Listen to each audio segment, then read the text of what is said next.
Tout le monde riait de lui, jour après jour. Mais bientôt, ils allaient découvrir pourquoi Noé construisait un si grand bateau.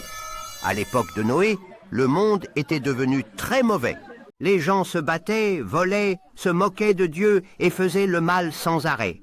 Mais au milieu de toute cette violence, un homme était différent. Noé. Il aimait Dieu et voulait lui obéir. Un jour, Dieu parla à Noé. « La terre est pleine de méchanceté. J'enverrai un grand déluge pour la purifier. Mais toi, tu as trouvé grâce à mes yeux. Construis une grande arche pour sauver ta famille et les animaux. » Noé n'hésita pas.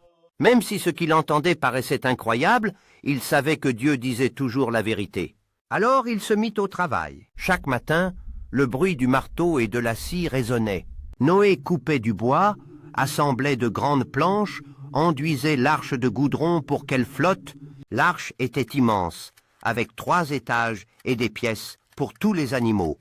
Mais pendant qu'il travaillait, les gens du village riaient de lui. « Regardez Noé, il construit un bateau géant alors qu'il n'y a même pas de rivière ici. » Noé ne répondit pas. Il continua, concentré, car il savait que Dieu avait un plan. Puis, un jour, un spectacle incroyable commença. De loin, on entendit des rugissements et des cris d'animaux. 2 lions marchaient côte à côte, 2 éléphants faisaient trembler la terre, 2 girafes avançaient fièrement avec leurs longs coups. Les oiseaux volaient par paires, et même les petits animaux, lapins, grenouilles, fourmis, entraient dans l'arche, guidés par Dieu. Quand tous furent à l'intérieur, Noé et sa famille entrèrent aussi. Alors, la grande porte se referma toute seule, et soudain, une goutte tomba du ciel. Puis une autre, puis des milliers. La pluie devint si forte que le tonnerre grondait et que la terre entière tremblait. Pendant 40 jours et 40 nuits, il plut sans arrêt. Les rivières débordaient, les collines disparaissaient, les maisons étaient englouties, tout était recouvert par l'eau. Mais au-dessus des vagues flottait l'arche, protégée par la main de Dieu.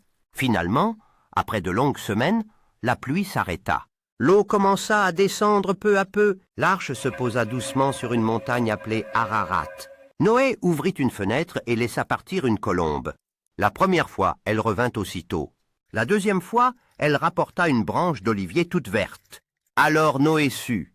La terre était prête à accueillir la vie de nouveau.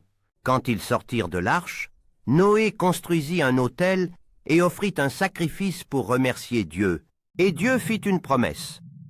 Plus jamais un déluge ne détruira toute la terre. Et pour sceller cette promesse, il plaça dans le ciel un signe magnifique, l'arc-en-ciel. Ses couleurs brillaient comme un rappel éternel de l'amour et de la fidélité de Dieu. Comme Noé choisit d'écouter Dieu, même si les autres se moquent, lui seul connaît le chemin qui sauve, et chaque fois que tu vois un arc-en-ciel, souviens-toi, Dieu tient toujours ses